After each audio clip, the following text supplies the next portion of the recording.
Sarah Brennan pressed both hands over her youngest child's mouth to stop the crying.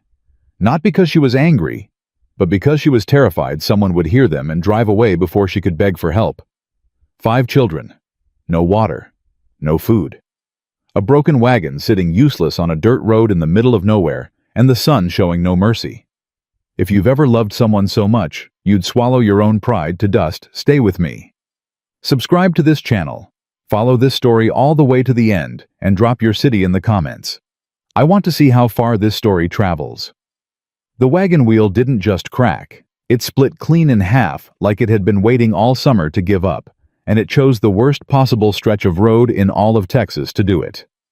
Sarah Brennan stood there in the blistering afternoon heat, staring at the useless spokes scattered across the dust, and she did not cry. She had not cried in 11 months, not since they lowered Daniel into the ground, and the preacher said something about God's plan that she couldn't hear over the sound of her own children sobbing. She hadn't cried at the bank when they took the house. She hadn't cried when her sister closed the door in her face and said she couldn't afford 5 more mouths. She hadn't cried through a single mile of this God-forsaken journey west, and she wasn't going to start now. "Mama?" That was Thomas, her oldest at 9, his voice already trying to sound steady in that heartbreaking way boys do when they're watching their mother fall apart and trying to hold the weight for her. "Mama, what do we do?" "We think," Sarah said. She turned and looked at the wagon. Her 4 youngest were still sitting in the bed. Clara, 7, had her arms wrapped around the twins Eli and May, who were 5, and running a low fever from the heat. Baby Ruth, barely 2, was asleep against a flour sack, her little face red and damp. The water jug was empty. Sarah had given the last of it to the twins an hour ago. "Is there a town?" Thomas asked. "Not for miles." She had studied the map until she had it memorized, and there was nothing on this stretch but open land and a turnoff for a private ranch about a quarter-mile back. She had passed the gate without slowing down because the sign on it read, "Hartwell Private, no trespassing." She looked back down the road. "Mama," Clara called from the wagon. "Eli says his head hurts." Sarah made her decision. She lifted Ruth from the wagon first, settling the sleeping baby against her shoulder. "Thomas, you carry May. Clara, you hold Eli's hand and don't let go. Stay right behind me, and don't speak unless I speak to you first. You understand?" "Yes, ma'am," all 3 said together. They walked back down the road in the heat, 5 of them kicking up dust with every step until they reached the iron gate with the Hartwell name hammered across the top. There was a latch on the inside, but no lock. Sarah unhooked it with her free hand and pushed it open. "Are we allowed?" Clara whispered. "No," Sarah said. "Keep walking." The ranch house was further back from the road than she expected, a long, wide structure built from dark timber with a covered porch running the full length of the front. There were horses in the corral to the left, and smoke coming from the chimney despite the heat, which meant someone was home. Sarah walked straight up the center path without slowing down, because if she slowed down, she would stop, and if she stopped, she would turn around, and she could not turn around. She knocked on the door. Nothing. She knocked again, harder with the flat of her palm, and Ruth stirred against her shoulder and whimpered. The door opened. The man standing there was tall, broad through the chest, maybe 40 or a few years past it, with dark hair going gray at the temples and a jaw that hadn't seen a razor in several days. He was wearing a work shirt with the sleeves rolled to the elbows, and he looked at Sarah the way people look at something they weren't expecting and can't immediately classify. His eyes moved from her to the baby on her shoulder, then past her to Thomas, Clara, Eli, and May standing in a row behind her. He said nothing. "Sir," Sarah said, and she was proud of herself because her voice didn't shake. "My name is Sarah Brennan. My wagon wheel broke about a quarter-mile up the road, and I have 5 children with me. My twins have been in the heat for too long, and I'm out of water. I am asking you, I am not begging, I am asking if you would allow me to bring my children inside for 1 hour and give them water. That's all I need. 1 hour and some water, and then I'll take them back to the road and figure out the rest myself." The man looked at her for a long moment. "You walked through my gate," he said. His voice was low-flat, not unkind, but not warm either. I did. The latch wasn't locked. The sign says no trespassing. It does. She held his gaze. I read it. Something shifted in his expression, not a smile, not quite, but something that wasn't entirely closed off either. He stepped back from the door. Bring them in, he said. His name was William Hartwell, and Sarah learned it from the framed letter above the fireplace, while he was in the kitchen pumping water into a pitcher. The letter was old, a land deed dated 1871, signed over to one William James Hartwell of Caldwell County. 14 years ago. She did the math without meaning to. He came back with the pitcher and 4 tin cups and set them on the table without ceremony. Thomas and Clara descended on them like the well-mannered children Sarah had worked hard to raise, saying thank you, waiting their turn, pouring for May and Eli before themselves. William watched this happen with an unreadable expression. Where are you headed? He asked. Sarah was standing at the table, bouncing Ruth gently to keep her settled. Abbott Creek. My husband had a brother there who offered us land. Had. He passed 11 months ago. The brother's offer still stands as far as I know. She paused. I haven't been able to confirm it. So you're traveling to land you may not be able to claim with 5 children in summer. Yes, sir? That's a considerable risk. It is, Sarah agreed. But the alternative was staying in Hargrove County and watching my children go hungry in a house that wasn't mine anymore, so I chose the risk. William said nothing to that.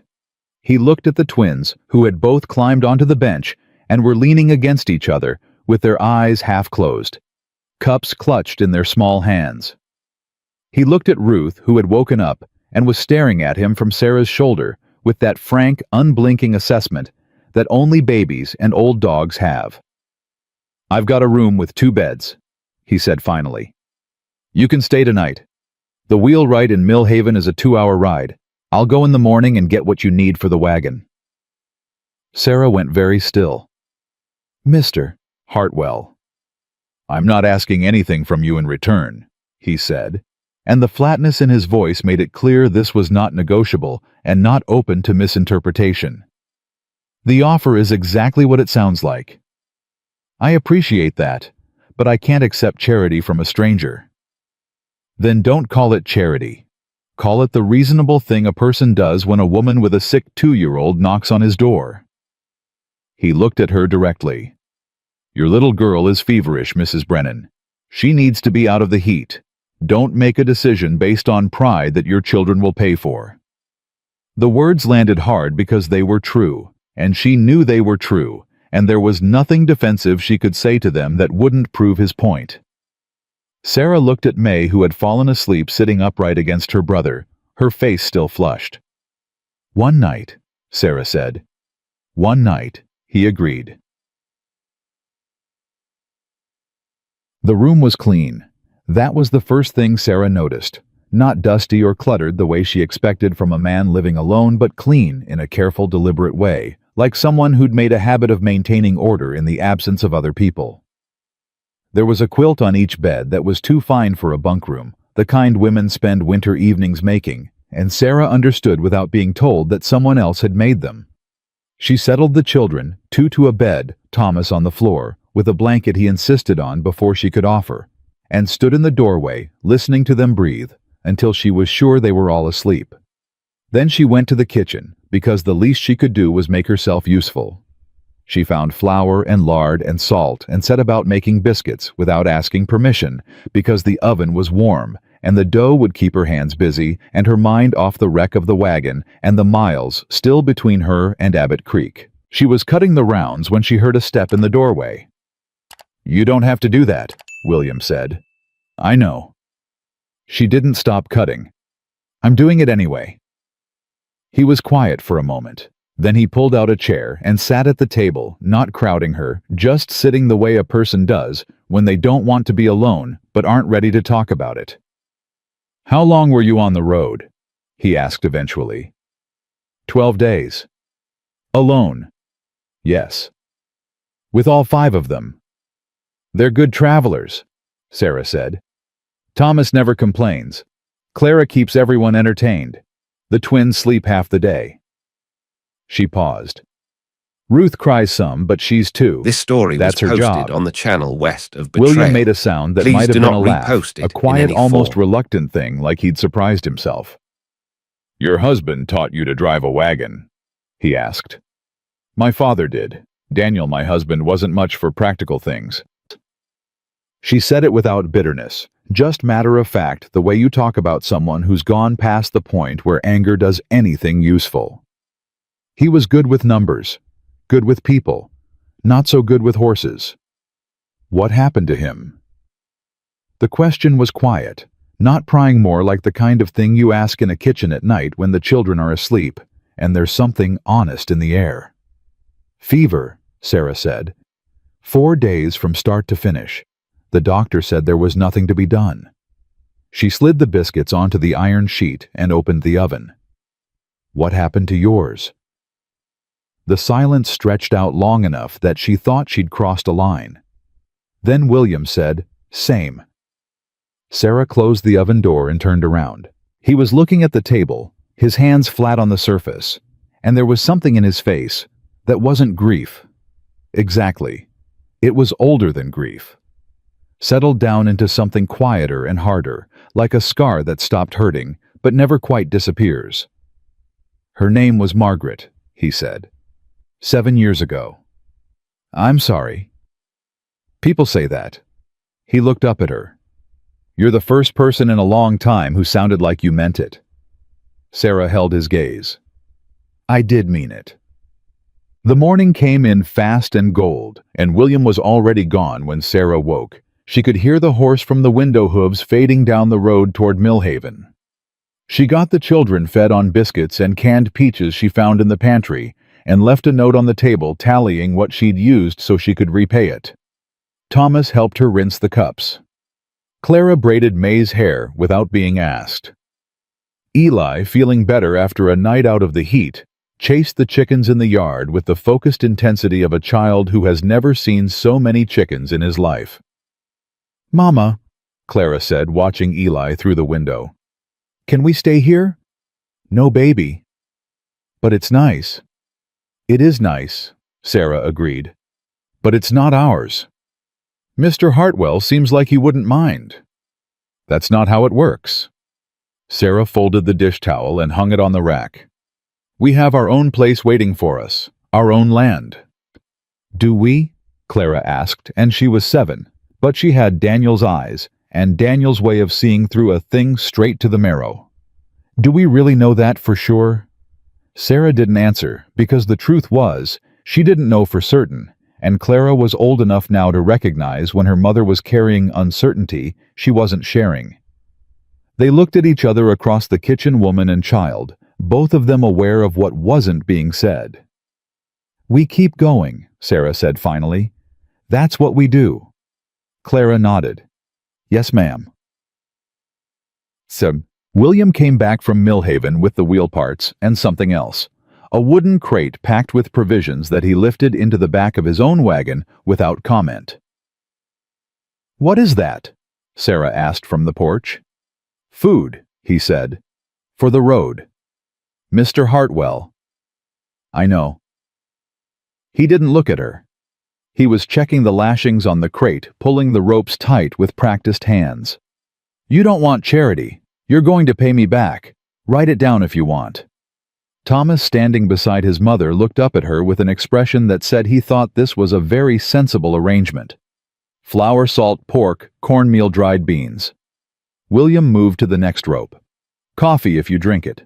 Some sugar for the little ones. It's a long stretch between here and Abbott Creek, and there's no good trading post until you're 40 miles past Millhaven. How do you know where the trading posts are? I've made the ride. He finished with the ropes and turned around. It's not a road that's kind to a single wagon, especially one with a repaired wheel. Something in his tone made her study him. What are you saying? He looked at her straight. I'm saying I could ride with you, part of the way, long enough to make sure the wheel holds and you don't run into any trouble on the North Pass. The air between them went quiet. We'd slow you down, Sarah said. Probably. You have a ranch to run. My hand cob can manage it for a week. A week, she crossed her arms. Mr. Hartwell, you just met us yesterday. I know that. You don't owe us anything. I know that too. He met her eyes, and there was something steady in his that she hadn't seen in a long time. Not pity, not obligation, but something simpler and harder to dismiss. I'm offering because I want to. You can say no. The children were watching. All 5 of them. Thomas with his arms crossed like a small mirror image of his mother. Clara chewing her lip. The twins leaning together in the doorway of the wagon, and Ruth peering around the side of Sarah's skirt with her fist in her mouth. Sarah looked at them. Then she looked at William. Just to the pass, she said. Just to the pass. He agreed.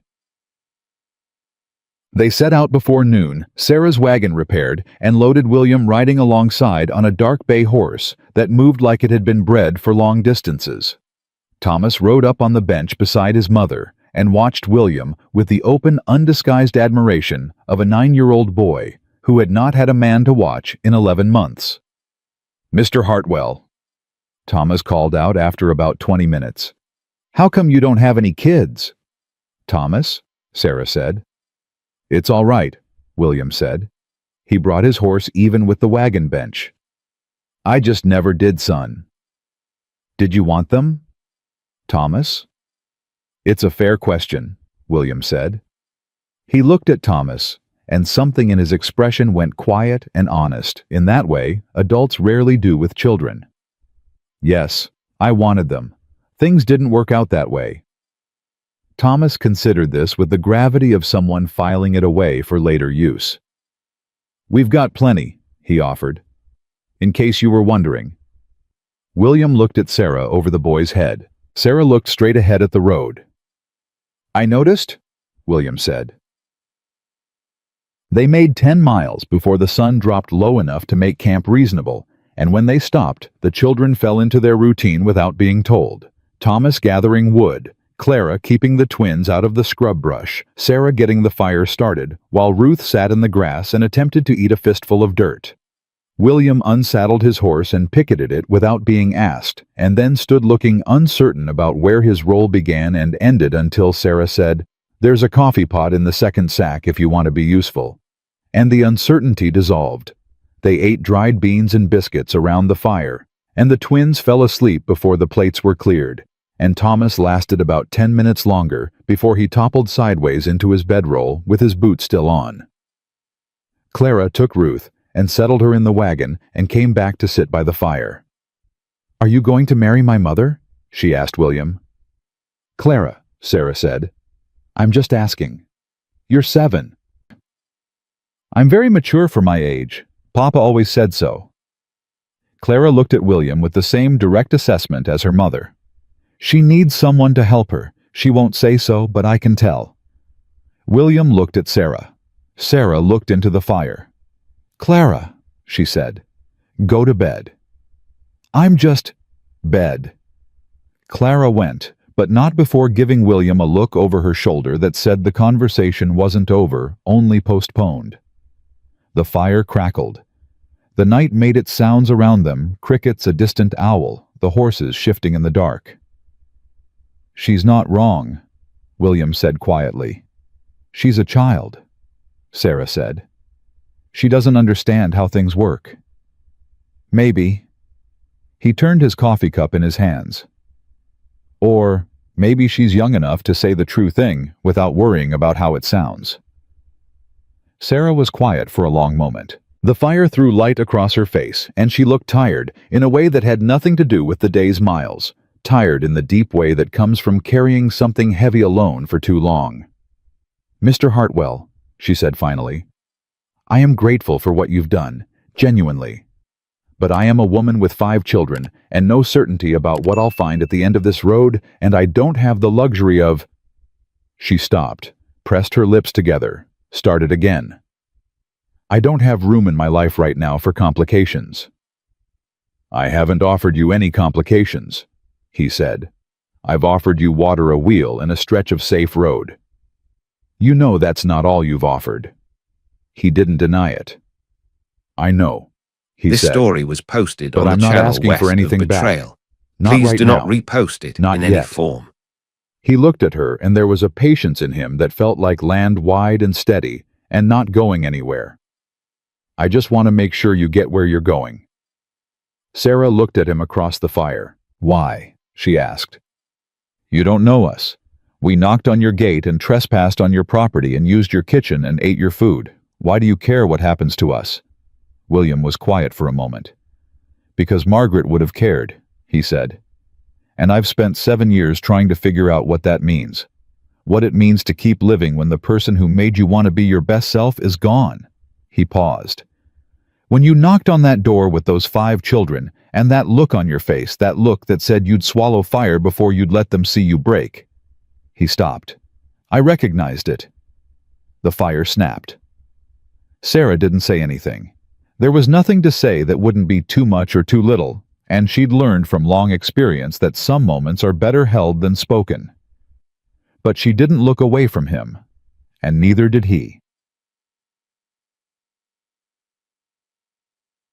2 days out from the Hartwell Ranch in the long gold afternoon of a Texas summer, while the children napped in the wagon and the road stretched ahead of them like a promise no one had made yet.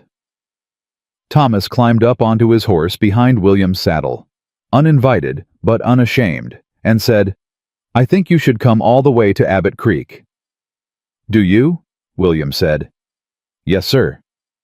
Thomas settled himself firmly, clearly not intending to be argued with. Because what if the wheel breaks again? Or what if there's trouble on the pass? Mama says you only have to come to the pass, but I think she's being prideful, and you should come all the way. William kept his eyes on the road. She'd be angry if I said yes. She gets over things, Thomas said. She got over losing our house and our horse and our dog and Papa, and she loved Papa more than anything. He paused. She'll get over being angry. William said nothing. Besides, Thomas added in the tone of a boy playing his best card, I think she likes you. She just doesn't want to. William looked over his shoulder at the boy. Thomas met his gaze with absolute, uncomplicated sincerity. All right, William said. All the way to Abbott Creek. Thomas grinned. In the wagon behind them, behind the canvas where a mother and 4 sleeping children could not hear, the road kept going west, and the afternoon kept burning gold. And somewhere ahead of them, past the pass, past the long miles, past all the things that hadn't been said yet, and all the things that still needed to happen, a life was waiting to be built. They reached Abbott Creek on the 5th day in the late afternoon, when the heat had started to ease, but hadn't given up entirely. And Sarah's hands were tight on the reins, because she'd been rehearsing this moment in her head for 11 months, and now that it was here, she wasn't sure she'd rehearsed it right. That's it, Thomas said from the bench beside her. That's it. The town was smaller than she'd pictured from Edmund's letters, a main street, a church, a feed store, a hotel that needed paint, and maybe 24 buildings spread out in either direction, like they were keeping a polite distance from each other. It was the kind of town that knew everybody's name and used that knowledge like currency. William rode up even with the wagon, and she could feel him looking at her without turning her head. You all right? He asked. I'll be better once I find Edmund. Which way? He said the house was on the north end of town. Blue door. They found it a small clapboard house with a door that had once been blue and was now more of a faded suggestion of blue, with a garden to one side that someone had started and stopped tending about halfway through. Sarah climbed down from the wagon before it fully stopped and was on the porch knocking before William had even dismounted. The door opened. Edmund Brennan was Daniel's older brother, and the resemblance hit her somewhere under the ribs, the way she hadn't expected. Same jaw, same narrow forehead, but the eyes were different. Daniel's eyes had been warm. Edmund's were the eyes of a man doing arithmetic. Sarah, he said. Edmund. She smiled because she needed to. We made it. His gaze moved past her to the wagon. He counted. She watched him count. All 5, he said. All 5. She kept her voice level. I wrote you that it was all 5. I know you did. He wasn't smiling. Come in. They sat at his kitchen table. Sarah Edmund, and the particular kind of silence that settles between people when one of them has something difficult to say and is taking their time getting to it.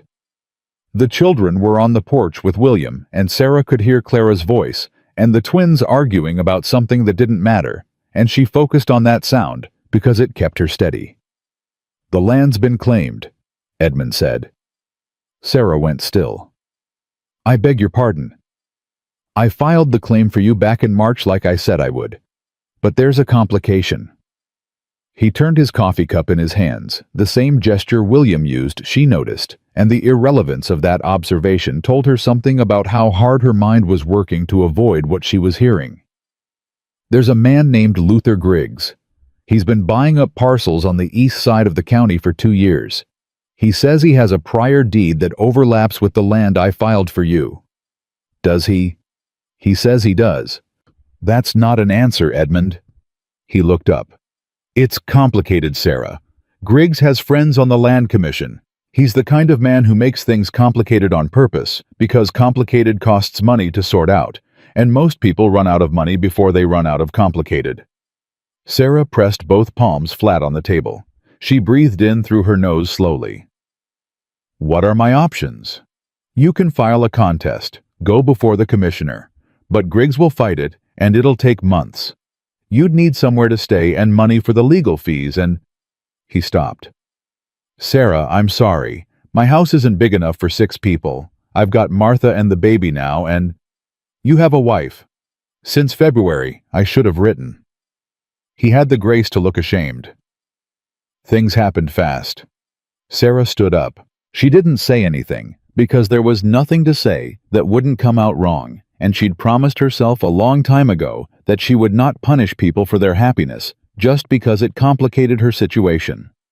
She walked to the window and looked out at the porch where her children were sitting with William, and she watched Thomas say something that made William tilt his head back and laugh a real laugh, unguarded, the kind she hadn't heard from him until now, and she made herself breathe. "The contest," she said. "How do I start it?" "You'd talk to a lawyer named Harlan Cole. His office is on the main street. But Sarah Griggs isn't just going to step aside. He's going to make it personal. Let him." She turned from the window.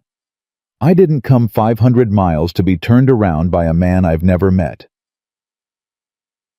Harlan Cole's office smelled like old paper and pipe smoke, and the particular exhaustion of a man who'd heard too many hard cases and won too few.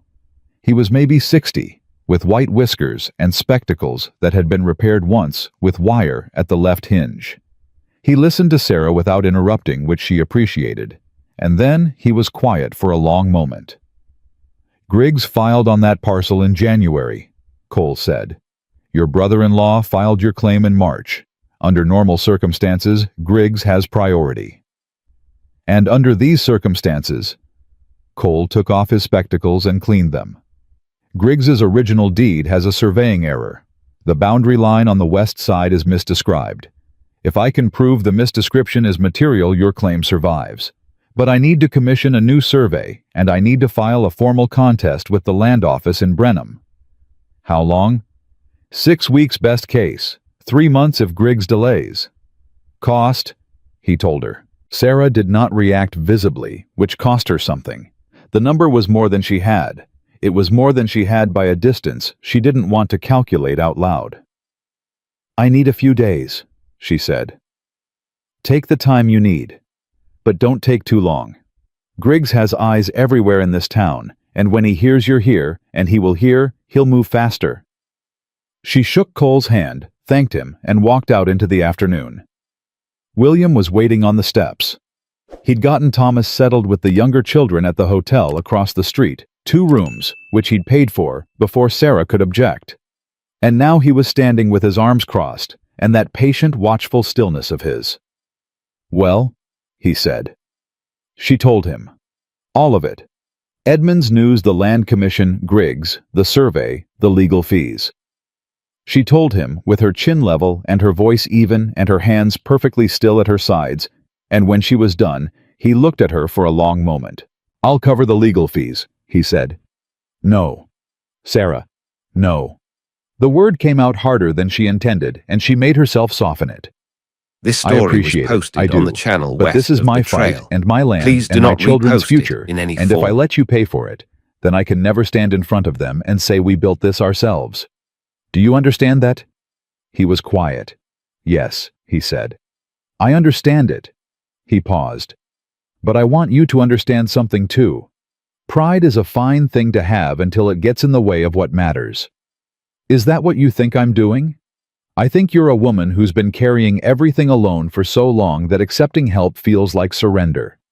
He held her gaze. It's not surrender. It's just accepting help. She looked away first. Down the street where the people of Abbott Creek were going about their afternoon business, and she noticed now that she was paying attention that several of them weren't. Going about their business, that is. They were looking. A woman outside the dry goods store had stopped sweeping to watch. Two men on the bench in front of the barbers were both turned her direction. A girl of about 12 stood in the gap between two buildings, openly staring. They're watching us, Sarah said quietly. They were watching us when we rode in, William said. 5 kids and a man who isn't their father. This town will have a story about us by supper. Let them tell it. I intend to. He uncrossed his arms. But you should know what you're walking into. The story reached the hotel before they did. Sarah heard it from Thomas, who heard it from a boy at the well, who'd heard it from his mother, and the version that had made its way around Abbott Creek by sundown was that a widow woman had shown up with 5 children and a man who wasn't her husband, and the man was paying for their rooms, and anyone could draw their own conclusions. Sarah was sitting on the edge of the bed in the room she was sharing with the girls when Thomas knocked and stuck his head in. Mama, people are saying things. I know, baby. Are you going to do something about it? Not tonight. She patted the bed and he came and sat beside her, and he was 9, which meant he was too old for her to pretend things were simple, but still young enough to need her to be certain. Tonight we sleep. Tomorrow we handle tomorrow. Mr. Hartwell's going to stay, Thomas asked. I don't know. I want him to stay. Thomas. I know. He pulled at a loose thread on the quilt. I know he's not Papa. I'm not saying that. I'm just saying. He stopped. Started again. He makes you less scared. I can tell. You still get your face like this. He pressed his lips together in a pale imitation of her controlled expression. But your eyes are different when he's around. Less like you're doing math. Sarah looked at her son. When did you get so old? She said. He leaned against her shoulder. About 11 months ago. She put her arm around him and held on, and neither of them said anything more. In the morning, the trouble had a name. She heard it at the breakfast table in the hotel dining room, a woman 2 tables over, speaking to another woman in the particular loud undertone people use when they want to be overheard. Said the name Luther Griggs, with the reverence people in small towns reserve for men who have made themselves untouchable. Sarah had barely touched her eggs when the door opened, and a woman came directly toward her table with the purposefulness of someone who had made a decision before leaving the house. She was 50-ish, well-dressed, with the careful hair and composed expression of someone who sat on every committee in town and chaired most of them. She stopped at Sarah's table and looked down with an expression that was not quite hostile, but was doing its best impression. Mrs. Brennan, she said. I'm Estelle Walsh. I'm the head of the Ladies' Charitable Committee here in Abbott Creek. I wanted to introduce myself. Mrs. Walsh. Sarah kept her voice pleasant. Please sit down. The woman sat with the precision of someone who'd practiced. Her eyes moved to the children, counted them with the same efficiency Edmund had used, and returned to Sarah. We don't see many traveling women in Abbott Creek, Mrs. Walsh said, and the pause before traveling women was doing a great deal of work. I'm not traveling, Sarah said. I'm staying. My late husband's family filed a land claim here on our behalf. Yes. Mrs. Walsh folded her hands. I'd heard that. I'd also heard you arrived in the company of a man. Mr. Hartwell was kind enough to ride with us for safety. The road is long. Quite. A pause. And is Mr. Hartwell also staying in Abbott Creek? You'd have to ask Mr. Hartwell. The woman's chin lifted slightly. I will tell you plainly, Mrs. Brennan, because I believe in plain speaking, this is a respectable community. We take care of our own, but we expect a certain standard of conduct from people who come here and ask to be part of this community. Sarah set her fork down. She looked at Mrs. Walsh with the calm, level look of a woman who had faced harder things than this before breakfast and would face harder things again. Mrs. Walsh, she said, I am a widow with 5 children who has traveled 500 miles on a legal land claim. I have not asked this town for anything. I have not behaved improperly, and I will not sit at this table and accept implications from someone who does not know me. She picked her fork back up. But I thank you for introducing yourself. Mrs. Walsh stood. Her composure was admirable, Sarah had to give her that. She gathered herself with the dignity of a woman who had not expected to be answered and was deciding whether to be offended or impressed. Mr. Griggs will want to speak with you, she said finally. He generally does with people who file contests against his claims. I'll be available, Sarah said. Mrs. Walsh left. Clara, who had been eating her toast with preternatural focus throughout this exchange, said without looking up, I liked her dress. Clara, I'm just saying, the fabric was very nice. Thomas made a sound into his milk that might have been a laugh. William heard about the Walsh conversation before noon and said 3 words. Sounds about right. Then he went to find a stable for his horse, because the hotel had nowhere to board a horse overnight, and he'd made a decision sometime between the breakfast table and the stable yard that he wasn't going back to Caldwell County yet. He was paying the stable hand when the man came. Luther Griggs was not what William had expected. He'd expected someone louder somehow, a big-voiced, backslapping type, the kind of land speculator who operates on volume. But Griggs was quiet, medium height, neat clothes, a face like a closed door. He walked into the stable like he owned it, which William realized after a moment he probably did. Mr. Hartwell, Griggs said pleasantly. I heard you were in town. William finished paying the stable hand before he turned. You've got me at a disadvantage. Luther Griggs. He didn't extend his hand. I have an interest in the Brennan land claim. So does Mrs. Brennan. Yes. Griggs smiled with his mouth only. That's unfortunate, because the claim she's filed overlaps with a deed I've held for nearly a year. These things happen. Surveyors make errors. The sensible resolution is usually for the newer claim to be withdrawn. And if it isn't withdrawn, then it becomes a legal matter, lengthy, expensive. Griggs tilted his head. I understand Mrs. Brennan is a widow, 5 children. That's a considerable burden, especially with legal costs added to it. He paused. I'd hate to see her put herself through all of that for a parcel of land that won't ultimately be hers anyway. William looked at him for a long moment. You've gone to the trouble of learning a lot about a woman you just heard of, William said. Something moved behind Griggs's eyes. I like to be prepared. So do I. William stepped past him toward the door. I'd recommend you direct any further comments about the Brennan claim to her lawyer, Mr. Cole. Mrs. Brennan isn't the kind of woman who withdraws. He was at the door when Griggs said, You should be careful, Mr. Hartwell, about the causes you attach yourself to. Some things are more trouble than they're worth. William stopped, turned. He looked at Griggs the way a man looks at something he's already decided how to handle and said quietly, That's the second time in 2 minutes you've underestimated her. I'd stop doing that. Then he walked out into the afternoon. He found Sarah at Cole's office going over the survey documents with the lawyer, and she looked up when he walked in with an expression that read the situation from his face before he opened his mouth. Griggs found you, she said. He found me. William sat in the empty chair. He's been expecting you. He knew your name, Your situation, your This claim story number. was posted on the channel set west down his of pen. Betrayal. He has Please a do man not at the land repost office. it in any form. Then we move faster, Sarah said. Sarah. William leaned forward. He's not just going after the land. He's going after your ability to fight for it. He'll drag this out until you're out of money, and then make you an offer for whatever you have left. I know what he's doing. Do you know what it costs? She met his eyes. I know what walking away costs more.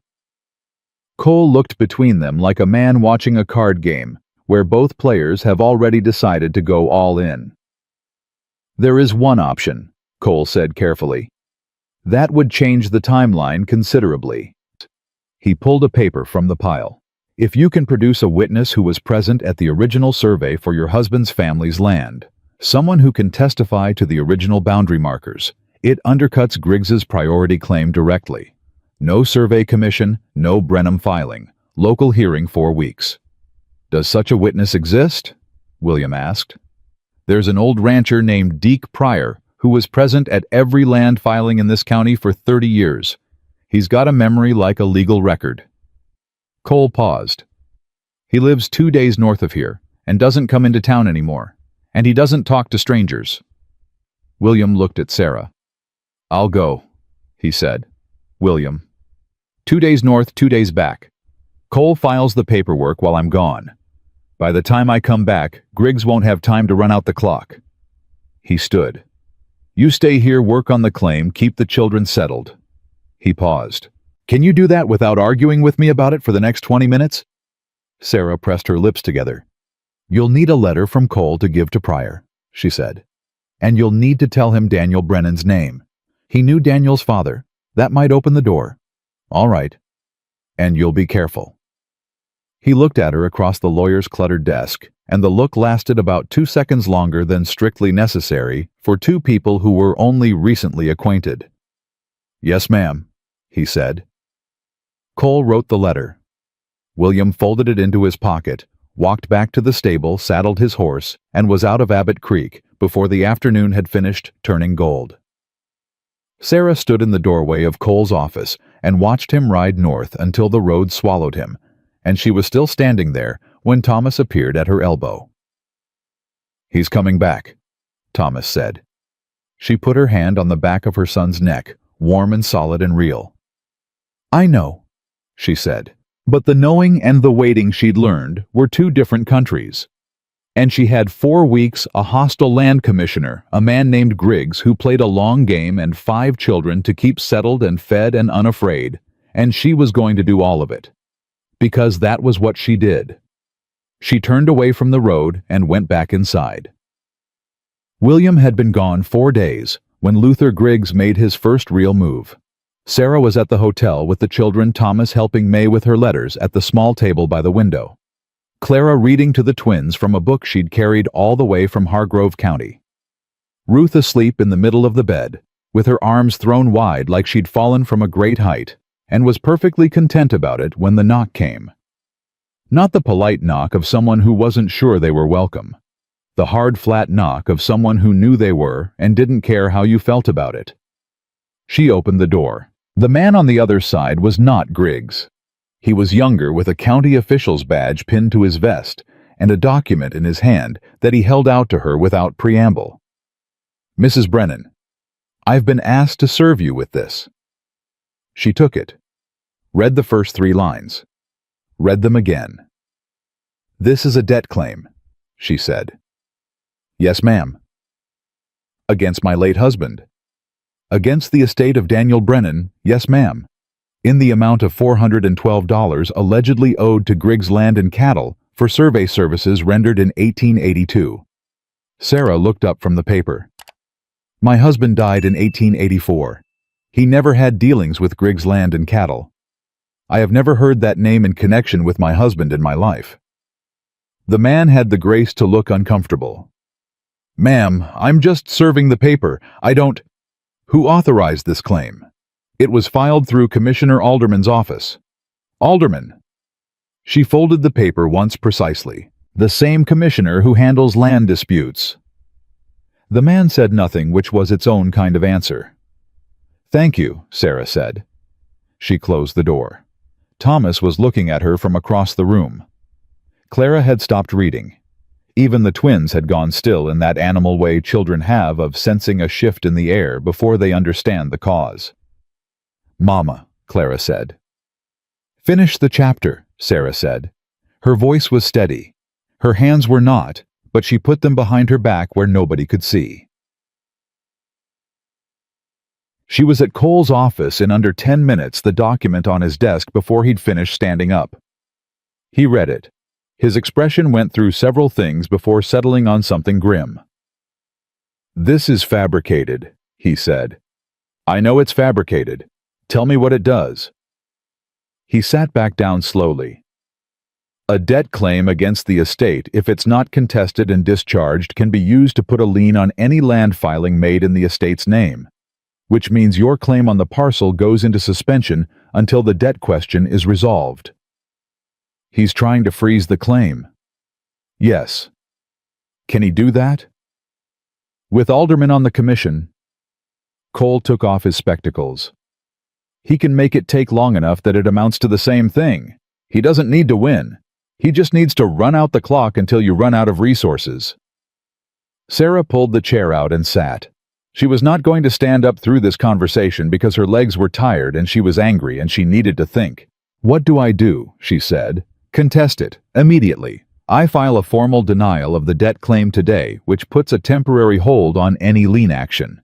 But Sarah—" He paused, and the use of her first name told her what was coming. "The contest hearing on the debt claim and the contest hearing on the land boundary will likely end up before the same commissioner, Alderman. And Alderman is Griggs's man. I cannot prove that." "No," Sarah said. "But we both know it." Cole was quiet. "How long until William gets back?" he asked. "He should be back by tomorrow if Pryor agreed to come. Day after if he didn't.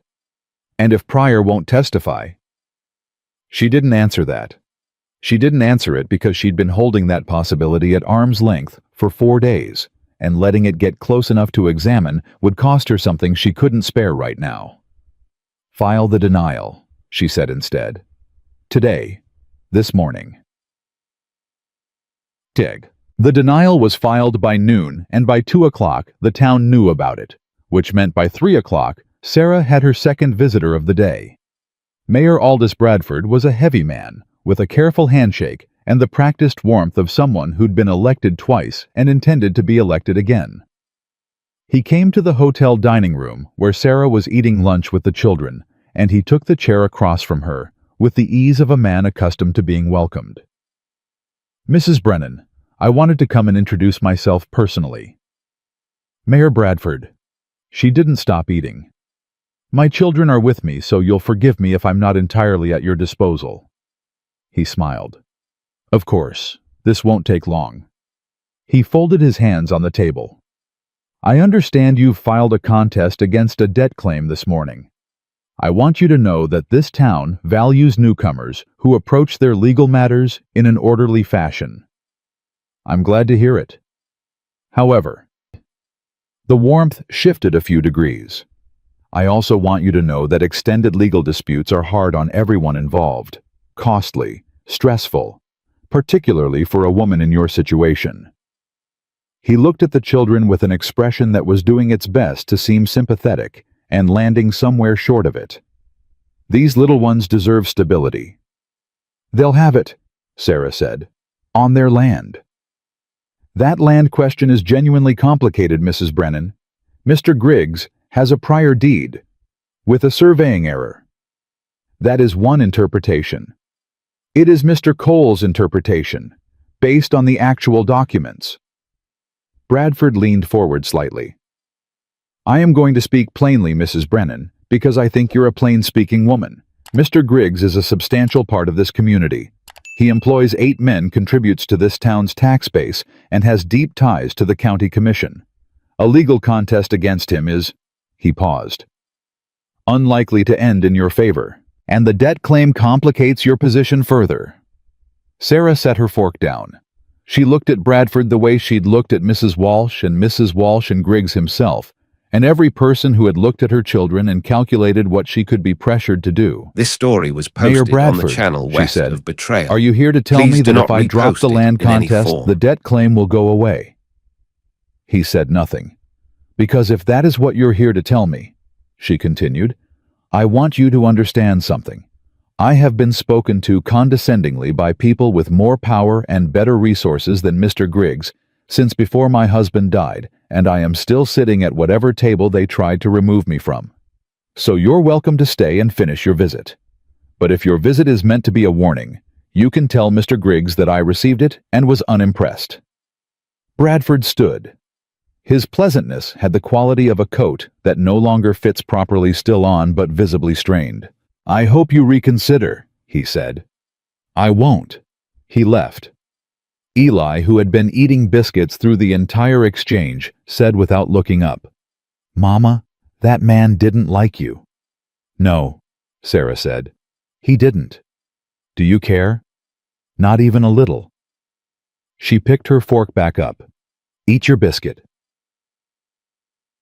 William came back the next morning. She heard the horse in the street before she saw him, and she didn't run to the window.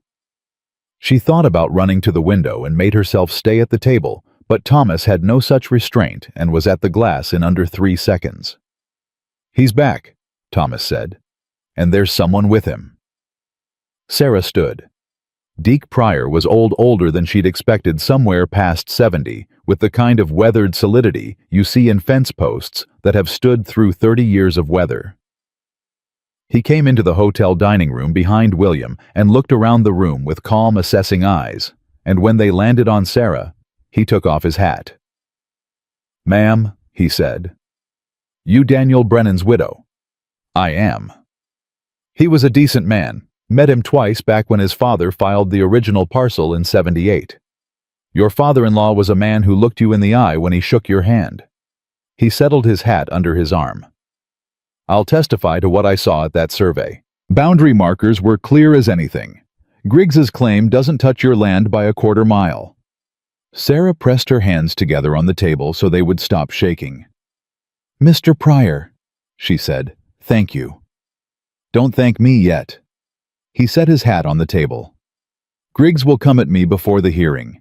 He'll try to find something to discredit me or find a reason to delay the date.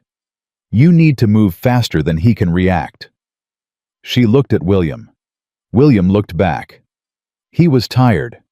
4 days of hard riding was written in his face, but there was something else there too, something steady and purposeful that hadn't been there when he rode out. Cole can file for an emergency hearing date, William said. Based on the debt claim and the attempt to lien the land filing, we make the argument that delays cause irreparable harm. If we get the hearing in the next 10 days, Griggs doesn't have time to run his playbook.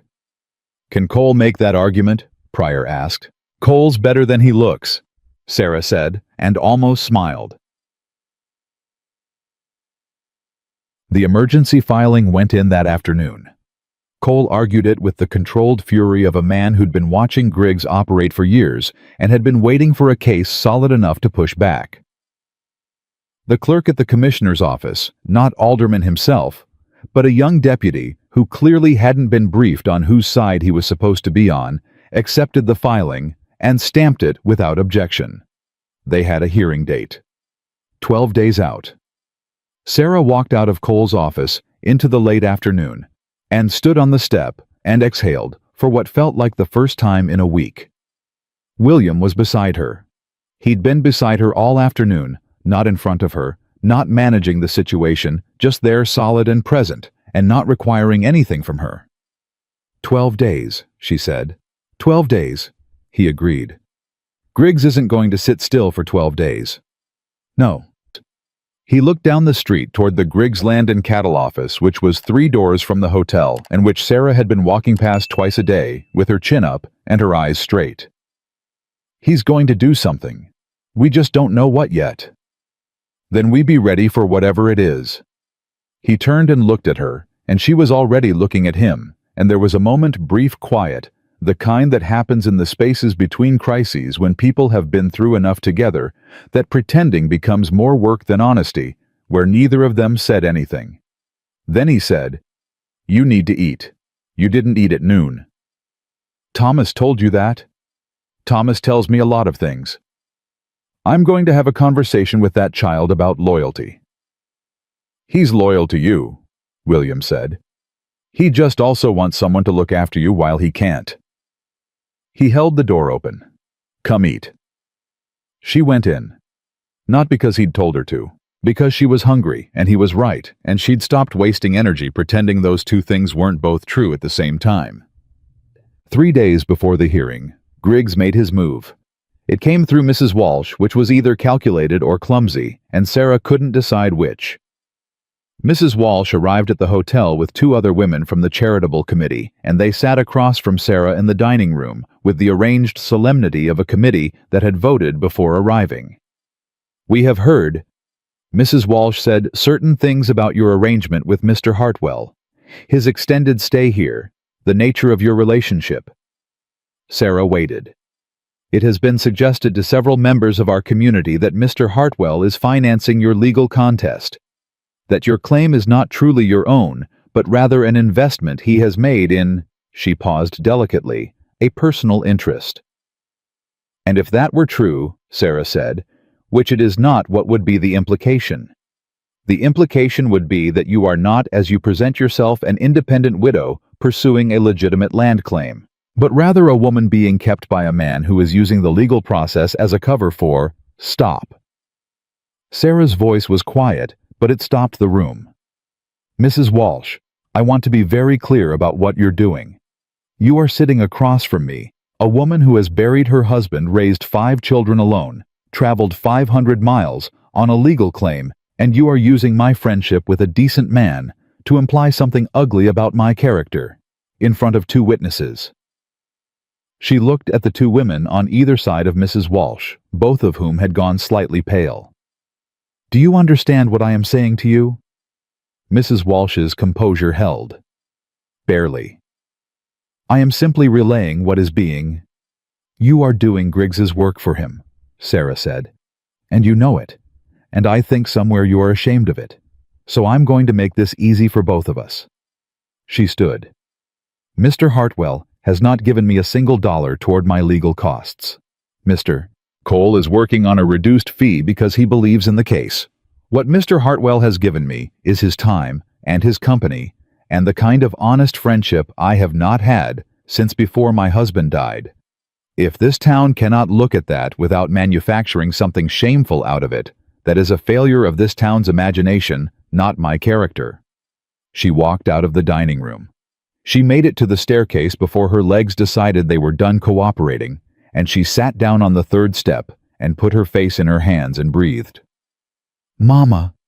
She looked up. Thomas was sitting on the step above her, where he'd apparently been the whole time invisible, and listening with the watchful attentiveness she'd given him, and wished she could take back for his own protection. "You heard that," she said. "Yes, ma'am." "All of it. Most of it." She dropped her face back into her hands. "Thomas, I am going to need you to forget most of what you just heard, until you're at least 15. "I'll try." He came down and sat beside her. "But Mama, were you scared?" She thought about lying. She thought about it for a full 3 seconds, which was longer than usual. "Yes," she said. "I was scared." "You didn't look it."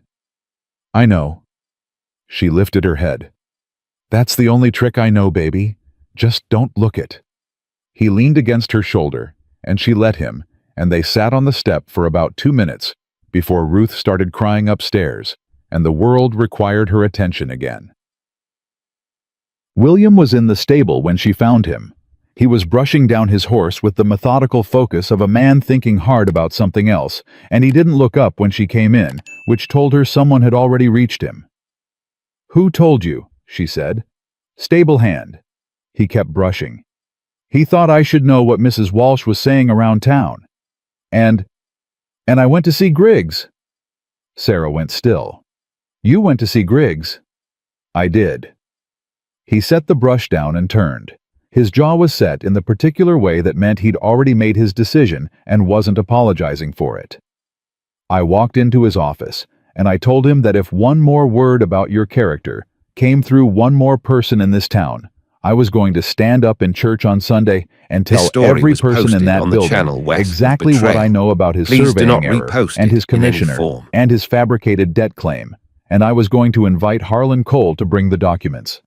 The stable was very quiet. "William," she said slowly, "you just threatened a man who has the commissioner in his pocket." "Yes.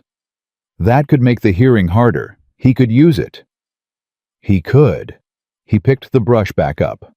"But he won't, because men like Griggs don't want daylight. They operate in the space between official and unofficial, and the one thing they can't afford is for an ordinary person to stand up in a public place and say the plain truth out loud." He paused.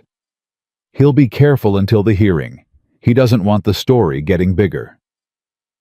Sarah stood there and looked at him, really looked at him the way she'd been not looking at him for 2 weeks. Because looking too long at something you want and can't name yet is its own kind of danger. "You shouldn't have done that," she said. "Probably not. It wasn't your fight, Sarah."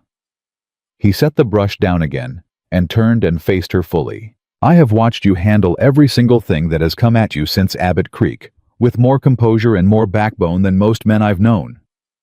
I have watched this town look at you like you're a problem to be managed instead of a person to be respected. And I have been standing back and letting you fight it because you need to fight it and you can fight it, and I know that." He took one step toward her. "But there is a line between respecting a person's independence and standing by while someone drags their name through the dirt, and Griggs crossed it. So yes, I went and said something, and I'd do it again." She could feel the words wanting to come up, the careful, guarded words she'd been using to keep a safe distance between what was real and what she was allowing herself to want. She could feel them forming the reasonable objections, the sensible deflections. She didn't say any of them. "Thank you," she said instead. Just that. 2 words, quiet and direct. Something in his face changed, not dramatically. Not the way it happens in stories, but the way it happens in real life, where a thing that's been held back for a long time just finally gets to rest. "You're welcome," he said. The hearing was 2 days away when Cole came to find her at the hotel with a face that told her the news before he opened his mouth. She was on the porch with Ruth on her hip and Eli and May playing in the dirt at her feet. And she watched Cole cross the street toward her with that expression, and she felt something cold and deliberate settle in her stomach. "Pryor," he said when he reached the steps. "What about him?" "He was visited last night. 3 men, no names given. They told him that if he testified there would be complications for a water rights claim he has on his north pasture." Cole stopped, pressed his lips together. "He sent me a letter this morning. He's withdrawing." The cold thing in Sarah's stomach turned to stone. "He's our only witness," she said. "Yes." Without him, the hearing becomes Griggs's deed against our surveying argument. And with Alderman presiding, Cole didn't finish that sentence. He didn't need to. Ruth patted Sarah's cheek with one small hand, and Sarah turned her face slightly into the touch without thinking, and the baby made a small, satisfied sound. "There has to be something else," Sarah said. "There has to be another way." "I've been thinking about that." Cole reached into his coat and produced a folded paper. "There is one option. It's a long shot, but Daniel's father filed the original survey in 1878. The survey records from that year should be archived at the county land office in Brenham. If I can get someone there to pull the original survey plat, not a copy the original with the surveyor's markings, that's documentary evidence that doesn't depend on a witness." "How long to get to Brenham and back?" "Riding hard, 2 days each way, which means someone leaves tonight to have any chance of getting back before the hearing." Sarah looked at Cole. Cole looked back. They both turned toward the stable, where, as if he'd heard his name spoken in a conversation he hadn't been part of, William Hartwell appeared in the doorway. He looked at their faces, read them in about 3 seconds. "What do you need?" he said. And Sarah, who had spent 11 months refusing help, refusing charity, refusing the simple human relief of letting someone else carry part of the weight, Sarah looked at this man who had ridden 4 days for a stranger's witness and stood in a land speculator's office and said the plain truth out loud, and she said, "I need you to ride to Brenham tonight." He didn't hesitate, not even for a breath. "I'll leave in an hour," he said. He left an hour after dark, like he said he would. Sarah stood in the street and watched until the sound of the horse faded into nothing, and then she went back inside and did not sleep. She lay in the dark, listening to the children breathe, and ran the numbers in her head, miles to Brenham, hours of riding time at the land office miles back, and no matter how many times she added it up, the margin was thin enough to make her stomach hurt. 12 days had become 2. She got up before dawn, dressed without waking anyone, and went down to the hotel kitchen where the cook, a heavy-set woman named Vera, who had shown Sarah quiet, uncomplicated kindness from the first morning, had coffee already made. "Couldn't sleep either," Vera said, not as a question. "No." Sarah wrapped both hands around the cup. "How long have you lived in Abbott Creek?" "Born here, 41 years. "And Griggs, how long has he been operating?" Vera was quiet for a moment, which was its own kind of answer. "Long enough that people stopped asking questions about him. That's the way it works with men like that. They get in deep enough that the town starts to feel like it belongs to them. People stop seeing it." She refilled her own cup. "But not everyone. You want to know who's not afraid of him?" "Yes," Sarah said. Vera told her. The man's name was August Fell, and he ran the feed store on the south end of Main Street, and he'd been in a quiet, ongoing dispute with Griggs over a water access easement for 3 years. He was maybe 65 with a bad knee and a good memory. And when Sarah walked into his store at 7 in the morning and introduced herself, he looked at her for a long moment and then said, "I heard you filed a contest. What do you need?" "I need to know who else in this town Griggs has done this to," Sarah said. "Fabricated claims, debt notices, pressure on witnesses. I need names." Fell studied her. "Why?" "Because a commissioner who rules in favor of a man with a pattern of fraud is a different problem than a commissioner who makes one bad call. If there's a pattern, we can take it above aldermen, to the state land office." Fell was quiet for a long time. Then he said, "Sit down." She sat for 40 minutes and wrote down every name he gave her, and when she left, she had 7 names. Ranchers, a former hotel owner, a family that had packed up and left 2 years prior, and a list of dates and parcel numbers that Cole was going to want to see immediately. She was at Cole's office by 8. He spread the list on his desk and went pale reading it. "If half of this is documented," he said, "this isn't a property dispute. This is a pattern of fraud going back 5 years. Can we use it at the hearing?" "Not directly. The hearing is about your specific claim. But," he tapped the paper, "if I send this to the State Land Commissioner's office in Austin with a formal complaint, it changes the political calculus for aldermen. He can rule for Griggs and get away with it when it's one widow against one speculator. He can't rule for Griggs if there's a state-level investigation starting." He looked up. "It puts him in a position where protecting Griggs costs him more than it earns." "How fast can you send it?" "Telegraph to Austin today. I'll draft it this morning." He was already reaching for paper. "Sarah, this was smart." "It was Vera from the hotel kitchen," she said. "Give her the credit." She didn't tell the children about the hearing. She told them they were staying in Abbott Creek a little longer, which was true, and that things were being worked out, which was also true. And Thomas looked at her with those careful eyes of his and said, "Is Mr. Hartwell coming back?" And she said yes. And that seemed to be enough for all 5 of them in ways that she would think about later when she had the space for thinking. The day crawled. Cole sent the telegraph. Sarah went back to August Fell and asked if he would be willing to swear an affidavit about the water access dispute, and he said he'd been waiting 3 years for someone to ask. She went to 2 more names on the list, a rancher named Caldwell, who'd lost a parcel on the east side of the county 2 years prior, and a woman named Iris Tate, whose late husband's estate had been hit with a fabricated debt claim that had cost her 6 months of her life and most of her savings before she'd given up and paid it. Iris Tate was 52 This story was and had the look posted of on the someone channel who'd been west beaten of by a Betrayal. system and Please hadn't do not forgotten who repost ran it it. in any form. "He'll do it to you too," she told Sarah, sitting at her kitchen table. "He'll delay and complicate and make it cost until you're too tired and too broke to keep going." "I know," Sarah said. "Will you sign an affidavit?"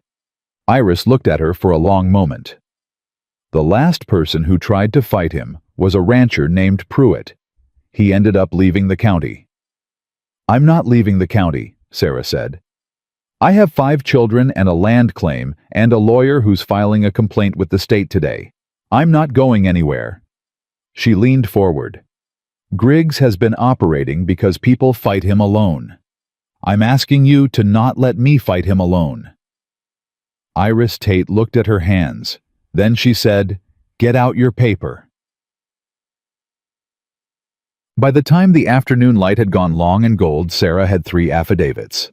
Cole had a telegraph confirmation from the Austin office, and Griggs, she learned from August Fell, who had ears everywhere, had been visited at his office by 2 men she didn't recognize, who had arrived on the noon stage and left without speaking to anyone else in town. She didn't know what that meant yet. She filed it away. What she knew was this: the hearing was tomorrow morning at 9. William had been gone 48 hours. Brenham was 100 miles south. If he'd gotten to the land office before they closed yesterday and gotten the document and ridden through the night.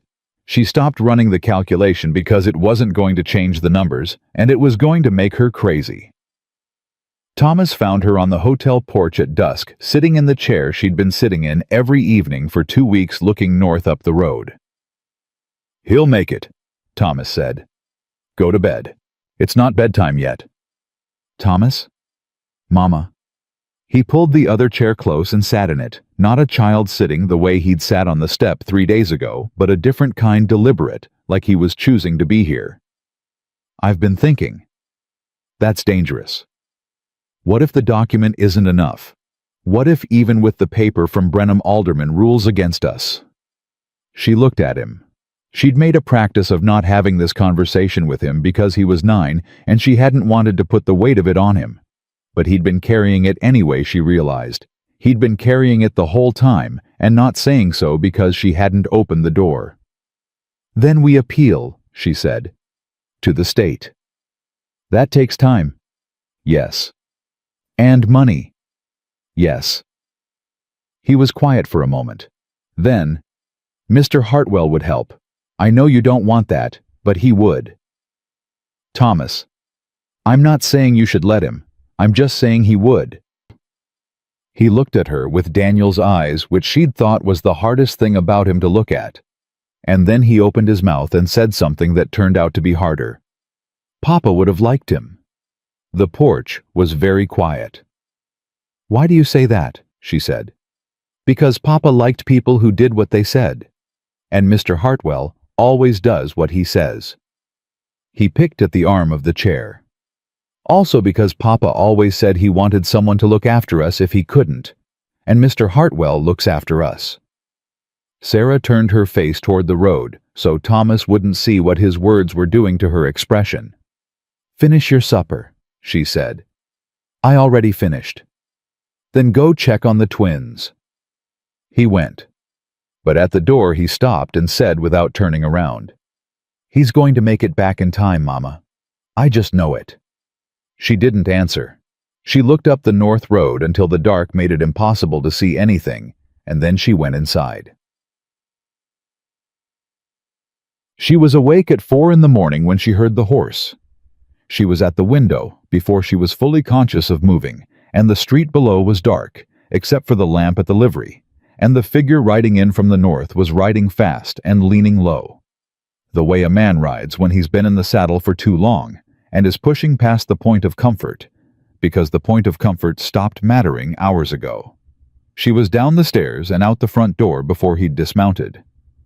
William swung down from the horse unsteady for 1 step, just one, then solid, and turned, and she was already on the porch steps, and he looked at her face and held up the leather case in his right hand. "I got it," he said.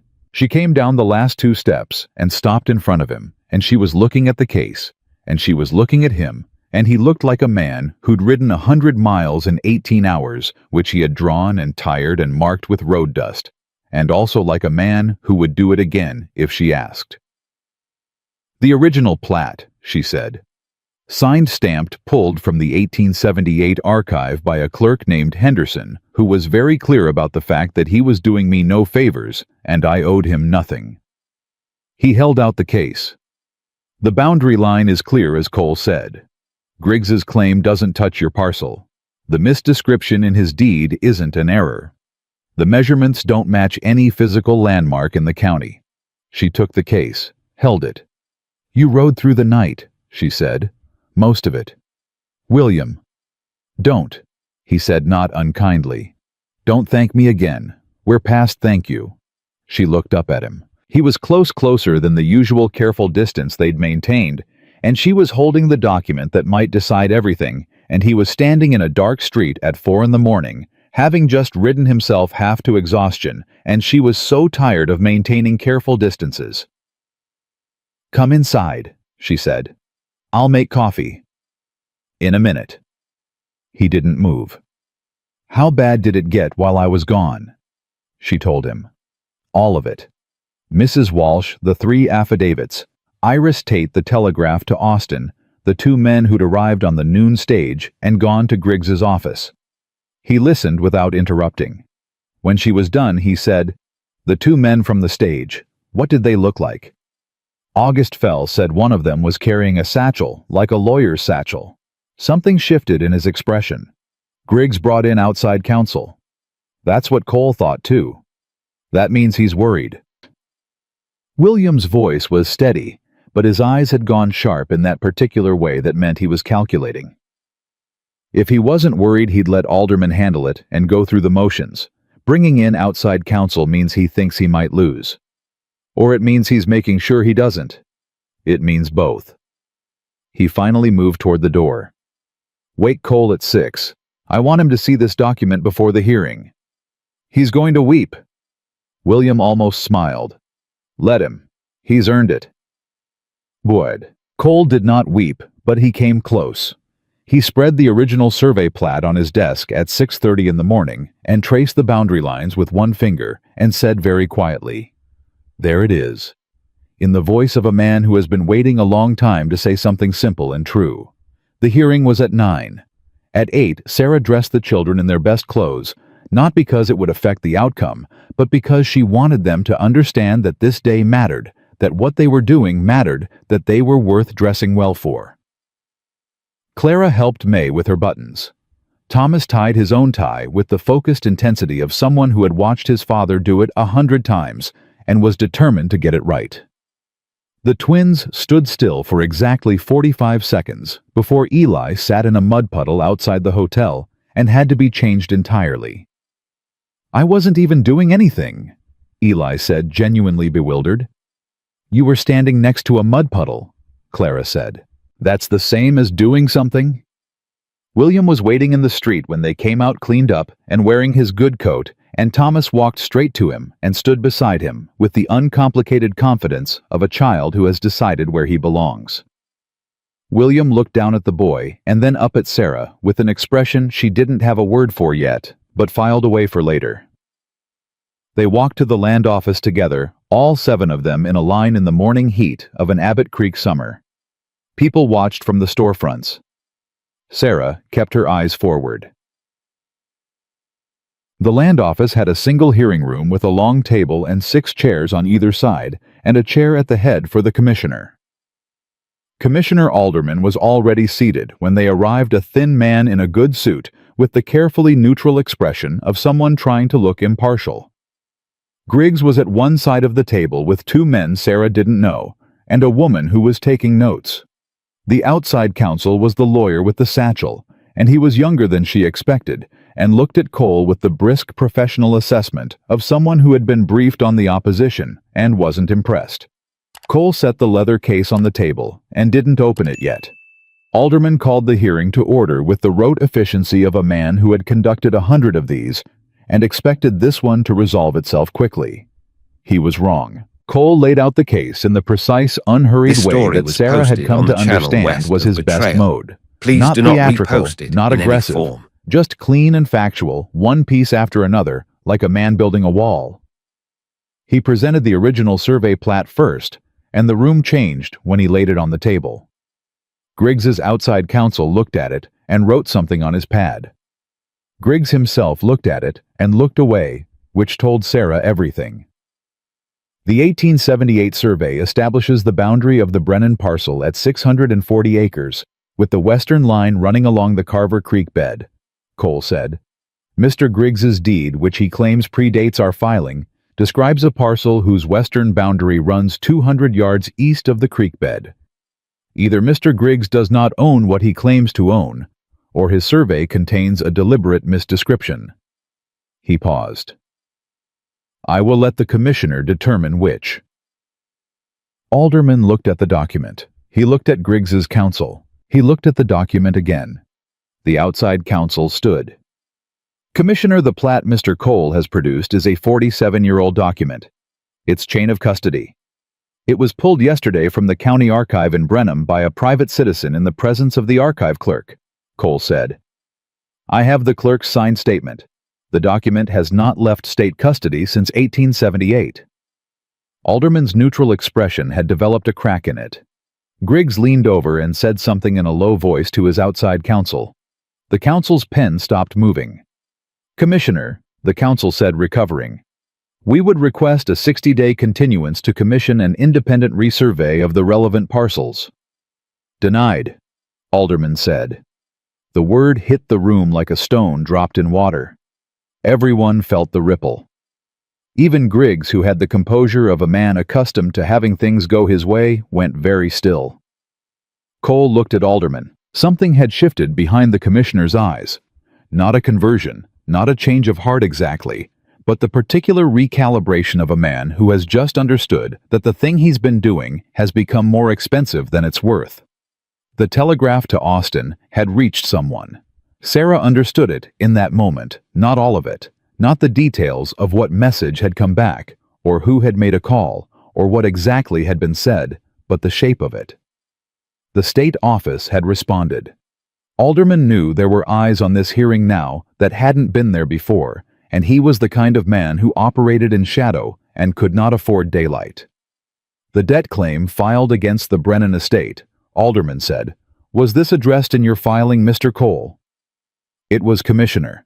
The claim references survey services for a parcel in 1882. Daniel Brennan died in 1884 and never held property in Abbott Creek. His estate has no record of any transaction with Griggs Land and Cattle. The claim is unsupported by any document other than the claim itself. Cole laid the last piece of paper on the table. We request it be dismissed. Alderman looked at Griggs's counsel. The counsel said nothing. There was nothing left to say. The room was very quiet when Alderman ruled. He did it quickly in the flat official language of a man who was getting through this as fast as possible. And the words were claim sustained for Sarah Brennan. Debt claim dismissed for insufficient documentation. Griggs' boundary deed to be referred to the State Land Office for review. Sarah heard the words. She heard all of them. And she sat very still at the table with her hands flat on the surface and let herself feel the full weight of what had just happened. Please do not repost not the relief in any of it, form. Not yet, but the weight. The long accumulated weight of 11 months that had just been partially lifted from her shoulders. Cole was shaking her hand. He was saying something she'd have to ask him to repeat later. Griggs stood and left without looking at her, his counsel close behind him, and the door closed, and he was gone. And it was over. It was not entirely over. The state review was just beginning, and there would be more of it. And Griggs was not the kind of man who disappears quietly.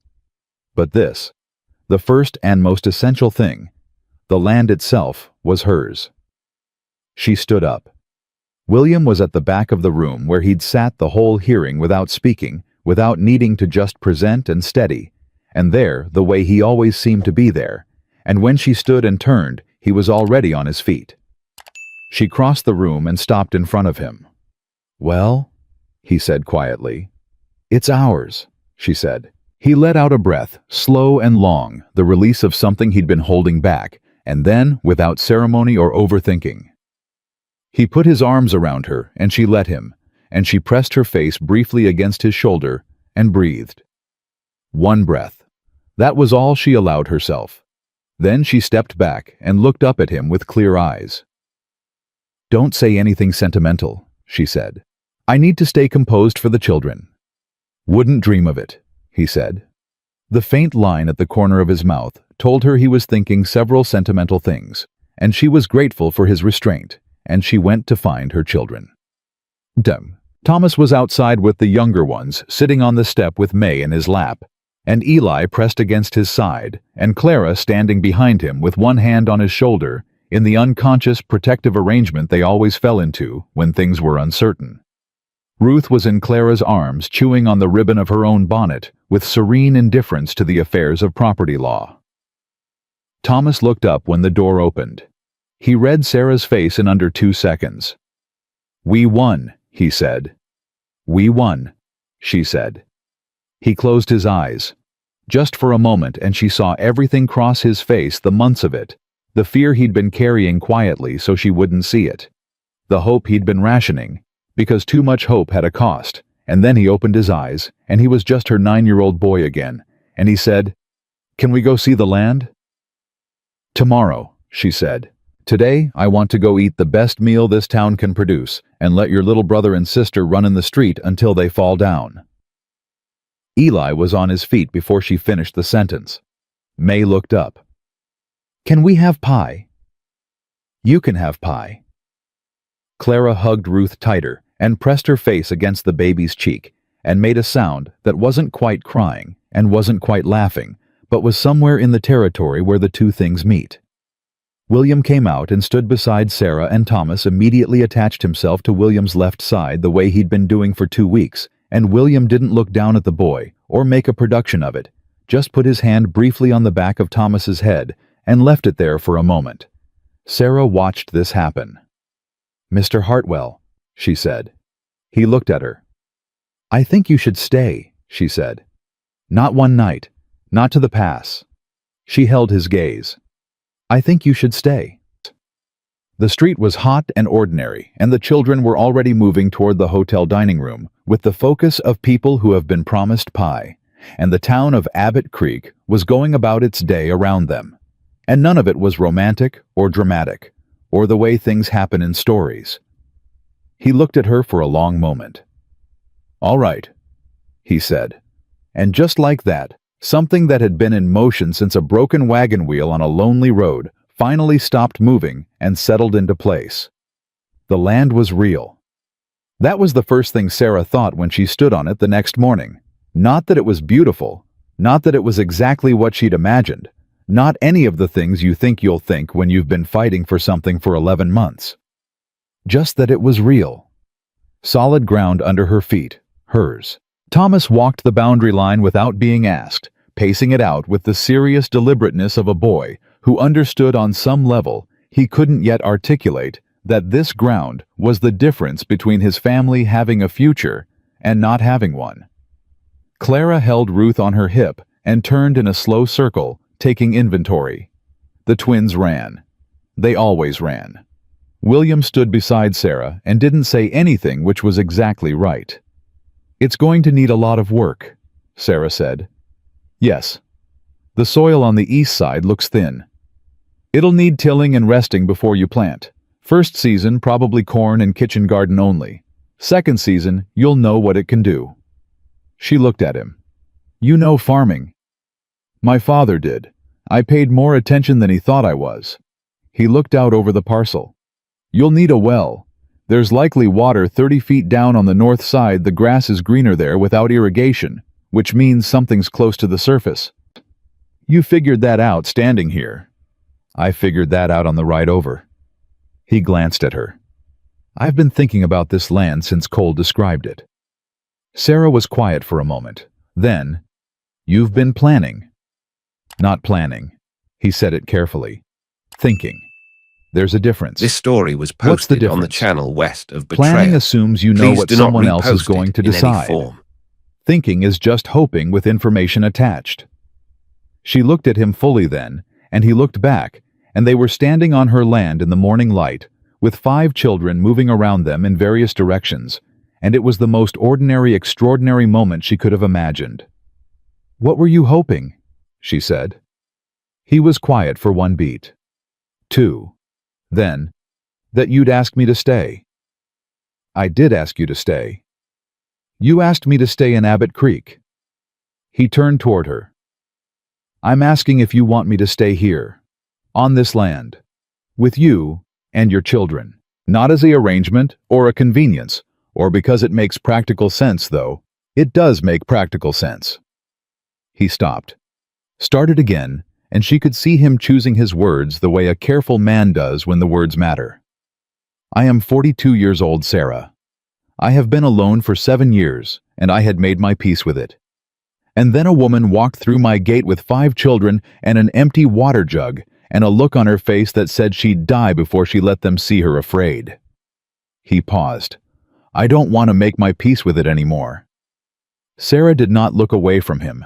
She had a long history of looking away from difficult things, and she was done with it. "I have 5 children," she said. "I know. They are loud and they break things and they have opinions about everything, and Ruth is going through a phase where she bites. I've noticed. And I am not easy. I don't bend well. I argue. I don't accept help gracefully. I will fight you about money and independence and decisions until you want to ride back to Caldwell County and never look back." "Probably," he said. "And you still want—" "Sarah." His voice was very quiet. "I rode 100 miles in 18 hours for a piece of paper.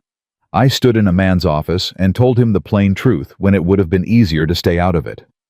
I sat in the back of that hearing room and didn't say a word when every instinct I had wanted to stand up and say something because I knew you needed to win it yourself." He held her gaze. "I have been showing you what I want for 2 weeks. I'm just now saying it out loud." The twins were fighting about something in the distance. May was crying. Eli was loudly denying responsibility. Clara was telling both of them to stop being dramatic. Thomas was walking the boundary line, counting his paces with absolute focus. Sarah turned and looked at all of them, her loud, resilient, exhausting, irreplaceable family. And then she turned back to William. "Ask me properly," she said. Something moved in his face. He reached out and took her hand, just her hand held between both of his, and said, without theater, without grand language, in the plain, honest voice of a man who meant every word, "Marry me, Sarah. Let me build this with you." She looked at their joined hands. She looked at him. "Yes," she said. The town found out by noon because towns always do. The version that circulated through Abbott Creek was this: the widow Brennan, who had beaten Griggs in a land hearing the day before, was now engaged to the rancher from Caldwell County, who'd ridden with her. The reaction split, as reactions in small towns do, between the people who approved and the people who disapproved, and the larger group in the middle, who hadn't made up their minds yet, and were waiting to see which side looked more comfortable. Mrs. Walsh came to find Sarah at the hotel that afternoon. Sarah was at the front desk, sorting through the last of the paperwork Cole had sent over, and she looked up when the woman came through the door and waited. Mrs. Walsh stood very straight and said without preamble, "I owe you an apology." Sarah set the papers down. "I allowed myself to be used," Mrs. Walsh said. It came out clipped and controlled the way apologies come from people who aren't accustomed to making them. "What I said to you in this dining room, the implications I made were unfair and unkind, and I knew they were even as I said them. I told myself I was protecting the community's standards, but I was repeating what Griggs's people wanted me to repeat." She paused. "I don't like being used. I like it less that I didn't see it sooner." Sarah studied her for a moment. "Why are you telling me this?" "Because I was wrong and you were right, and I believe in saying so when that's the case." She straightened further if that was possible. "I also want you to know that I spoke to Commissioner Alderman this morning. I told him that I was aware of the complaint filed with the state office, and that I intended to provide my own statement about certain conversations I've had with Luther Griggs over the past 3 years. She paused. He was uncomfortable. I was fine with that. Sarah looked at this woman, the careful hair, the composed expression, the person who'd walked into her dining room 3 days ago as a weapon aimed at her and was now standing here doing something that clearly cost her something. "Mrs. Walsh," she said, "would you like to sit down?" Something in the woman's posture eased fractionally. "I would," she said. "Thank you." They sat. Vera brought coffee without being asked, and over the next 40 minutes, something shifted in the air between them. Not friendship, not yet, but the beginning of a more honest relationship, which is better than friendship in certain ways, because it's built on something real. August Fell shook William's hand outside the feed store the next morning and said, "You're staying, I hear." "That's the plan," William said. "Abbott Creek's a decent town," Fell said with the air of a man who knew its flaws and had made his peace with them. "Griggs kept people small for a long time. Might be different now." He looked at William steadily. "Might need people willing to say so out loud." "I've been known to say things out loud," William said. Fell smiled for the first time since Sarah had met him. "Yes," he said. "I heard." Correct. Cole filed the formal annexation paperwork on the Brennan parcel the same afternoon and said it would be registered in Brenham within 2 weeks. He also told Sarah with the quiet satisfaction of a man who'd been waiting years for this specific moment that the State Land Office had opened a formal investigation into Luther Griggs and that Alderman had requested an early retirement. "Early retirement," Sarah repeated. "Effective immediately." Cole allowed himself a small smile. "Word travels fast when the state gets involved. What happens to Griggs?" "He'll fight it. That's what men like him do. They fight everything because fighting is the only thing they know. But he's fighting without his commissioner now, and without the ability to threaten witnesses quietly, and the other families he's done this to are talking." He looked at her. "It won't be fast, but it will happen." "Good," she said. That was all. Just good. The wedding was 3 weeks later. Sarah had not planned to do it quickly. She'd thought in the abstract, sensible way she thought about things that they would take their time, that there was no rush, that people would expect a reasonable interval. And then Clara had said, sitting at breakfast the morning after the engagement, "So, when is the wedding?" And when Sarah said she wasn't sure yet, Clara had said, "I think soon is better," with the decisive practicality of a 7-year-old who had decided what she wanted and saw no reason for delay. Thomas had looked at his mother and said nothing which was more persuasive than anything he could have said. Eli had said, "Does that mean Mr. Hartwell gets to eat with us every day?" And when William said yes, Eli had returned to his biscuit with the satisfaction of someone for whom this resolved a long-standing practical concern. May had cried, but May cried at good things too, so that wasn't a data point in either direction. Ruth had climbed into William's lap during the conversation and gone to sleep, which Sarah decided to take as a vote. The ceremony was at the church on a Tuesday morning because Tuesday was the day Cole had finished the land paperwork, and Sarah had decided that one good thing deserved to be followed immediately by another.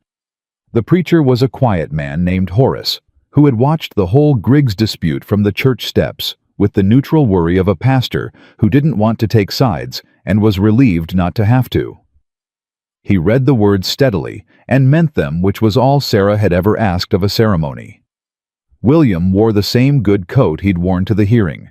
Sarah wore the blue dress she'd packed in the bottom of the wagon back in Hargrove County, the one she'd been saving without knowing what she was saving it for. Thomas stood to William's left, which he had arranged himself without being asked and without asking permission. Clara stood to Sarah's right, holding Ruth, who was wearing a white ribbon in her hair that she immediately began trying to eat. The twins sat in the front pew with the contained energy of children who had been told very seriously that they needed to be still and were giving it their full effort, which meant they were still for approximately 4 minutes at a stretch. When the preacher said, "You may kiss your bride," Eli said loudly and with great enthusiasm. "Do it, Mr. Hartwell." And the small congregation, Vera August Fell, Iris Tate, Harlan Cole, and a handful of others who had come because they wanted to, not because obligation required. It made a collective sound that was half laugh and half something warmer. William kissed her briefly and quietly, and Sarah put her hand against his face for just a moment, and then it was done. And they were standing in the church doorway in the morning light, and the children were around them, and the town was outside, and the land was waiting north of the main road. The trouble arrived 3 days later, because things that feel finished rarely are. It came in the form of a letter delivered to the hotel by a writer Sarah didn't recognize. The letter was from Griggs's new attorney, a different one out of Houston, and it contained a claim that the 1878 survey plat that had formed the basis of her hearing victory had been improperly removed from the Brenham archive without proper authorization. She read it at the kitchen table of the small house she and William had rented while they built on the land. She read it twice. Then she set it down and looked at the middle distance for a moment. William came in from outside and looked at her face and said, "What is it?" She slid the letter across the table. He read it. His jaw tightened. Henderson signed a statement that the document was properly requested and released. "I know. This is harassment. He doesn't have a case." "He doesn't need a case. He needs to keep us paying Cole." She picked the letter back up, "Which we are going to do, and it's going to be fine." She set it down again. "But I need a minute to be angry first." "Take your time." She was angry for about 90 seconds, genuinely cleanly angry, the kind that doesn't spill sideways onto the wrong people, just burns through the middle of you and clears out. Then she stood up and said, "Get Cole." William went. She sent a message to August Fell and Iris Tate. She wrote a note to the state land office herself, attaching the letter as evidence of continued harassment and requesting an expedited timeline on the Griggs investigation. By the time Cole arrived, she had a list. He looked at the list and said, "You know, most people in your situation would be exhausted by now." "Most people in my situation didn't have 5 children watching them," she said. "I don't have the option of being exhausted where they can see." Cole looked at her over his spectacles. "You're going to be a significant presence in this county for a very long time, Mrs. Hartwell." It was the first time anyone had called her that. She registered it privately like a stone dropped in still water. "Yes," she said. "I am." The first wall of the house went up 6 weeks after the wedding on a Saturday morning when the summer was starting to think about turning, and the light had that particular quality of Texas fall that is different from summer light, in a way that's hard to name, but immediately felt.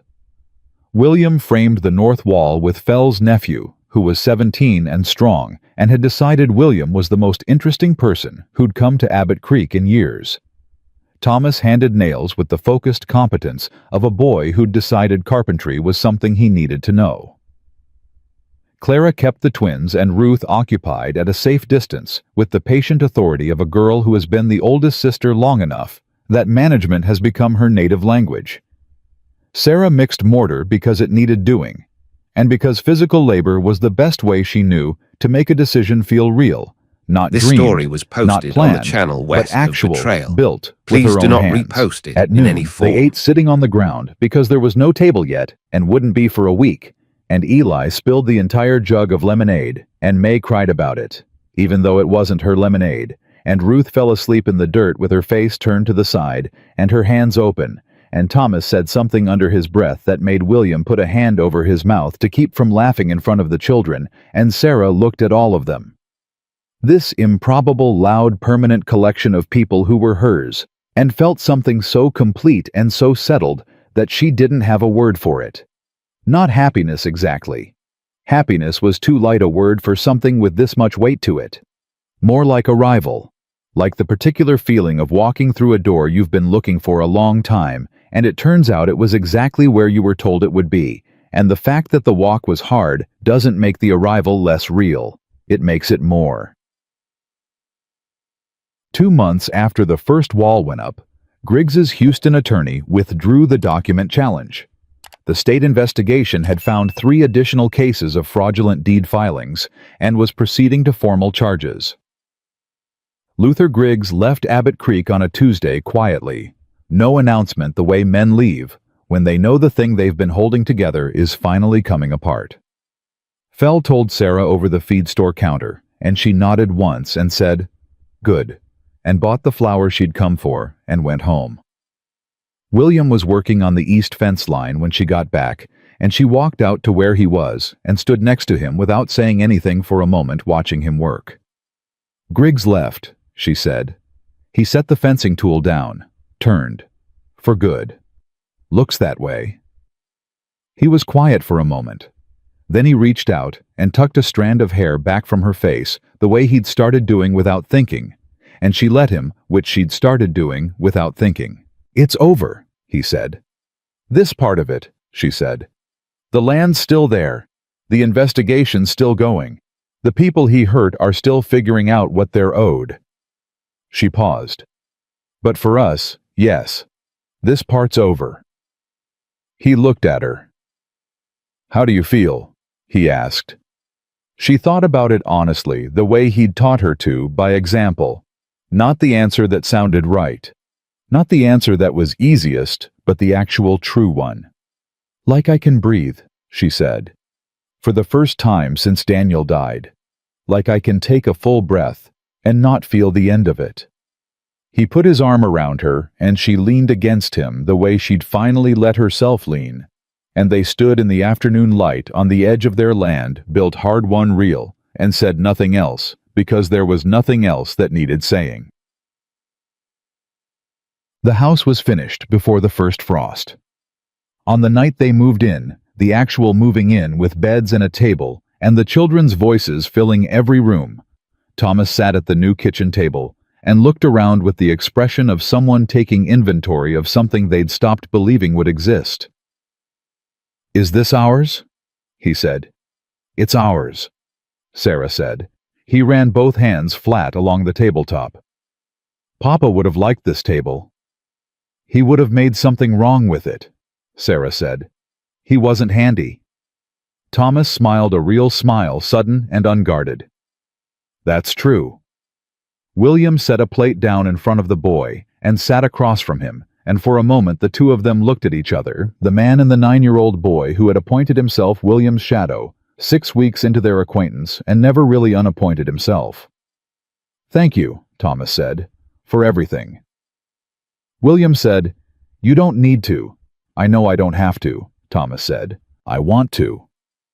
He looked at William with Daniel's eyes, and also with something that was entirely his own, a steadiness, a gravity, a particular kind of young man seriousness that had been building in him since his father died, and had now somehow found a place to rest.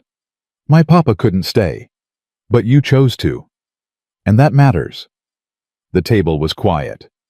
William looked at this boy, who had handed him nails and ridden behind his saddle, and said the true thing out loud when nobody else was saying it, and he said, "It does matter. You all matter. More than I can tell you." Clara, who had been pretending to focus on Ruth's supper, made the sound again, that not quite crying, not quite laughing thing, and May immediately burst into actual tears and sympathy, and Eli said, "Why is everyone sad?" with genuine alarm, and Ruth threw her spoon on the floor and looked pleased about it, and the kitchen filled up with all of it. The noise, the warmth, the irreducible aliveness of this family that had broken down on a road and walked through a gate and refused every step of the way to stop. Sarah stood at the stove and looked at all of them.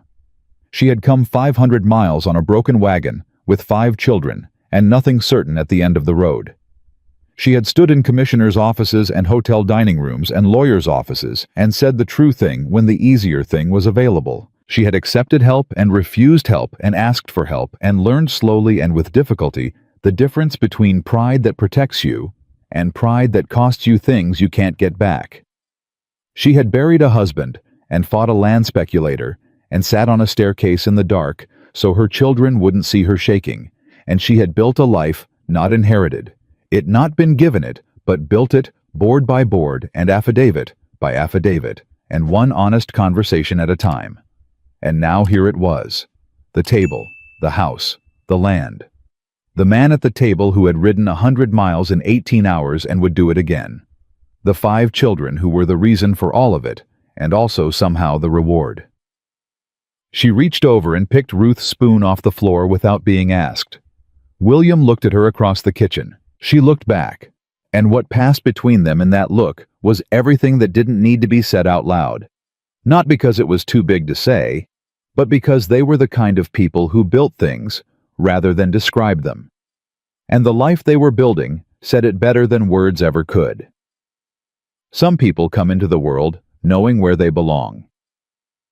Sarah Brennan had come into the world and fought for every inch of it, and she had found on a dirt road in the middle of nowhere, with a broken wheel and 5 hungry children, and nothing left to lose, that belonging wasn't a place you were put. It was a place you made. And she had made it. Every last brick of it. And it was not going anywhere.